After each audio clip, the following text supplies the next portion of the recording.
থানায় তলব করা হয়েছে কালীঘাট তৃণমূলপন্থী মালতীপুরের বিধায়ক আব্দুর রহিম বক্সিকে। রতুয়া থানায় যান আব্দুর রহিম বক্সি। সম্প্রতি তার বিরুদ্ধে দুটি অভিযোগ দায়ের হয়েছে। একটি সম্পত্তি দখল করার অভিযোগ এবং দ্বিতীয়টি সেচ দফতরের জমি দখল করে এনজিও স্কুল বিল্ডিং বানানোর অভিযোগ। বেশ কয়েক ঘন্টা জিজ্ঞাসাবাদের পর তিনি থানা থেকে দুপুর 2টোর সময় বেরিয়ে যান। তিনি জানিয়েছেন জমি সংক্রান্ত একটি অভিযোগের ভিত্তিতেই তাকে ডেকে পাঠানো হয়েছিল। যা প্রশ্ন করা হয়েছে পুলিশের তরফ থেকে তিনি সবকটি প্রশ্নেরই উত্তর দিয়েছেন। সমস্যা ছিল সেটা নিয়ে আমাকে জিজ্ঞাসাবাদ করা হয়েছে এখানে।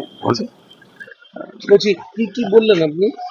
না, যা আলোচনা ছিল ওনার যা জিজ্ঞাসা করেছে তার উত্তর আমি দিয়েছি। কাগজপত্র দিয়েছেন সেই সংক্রান্ত নথি কিছু দেখতে চেয়েছেন, যা ওখানে যা আলোচনা ওনাদের ছিল, ওনারা যেভাবে আলোচনা করেছেন তার উত্তর যথারীতি দেওয়ার চেষ্টা করেছি। এটা কি দেবত্ব সংক্রান্ত যে জমি একটা সমস্যা ছিল জমি সংক্রান্ত, সে সমস্যা নিয়ে আমাকে ডাকা হয়েছিল এখানে। ওনারা জিজ্ঞাসা করেছেন, আমি তার সঠিক উত্তর দেওয়ার চেষ্টা করছি ওনাদের সাথে। বলছি দাদা, বলছি আর কি কোন ডেট দিয়েছে এর মধ্যে? আচ্ছা, কোনো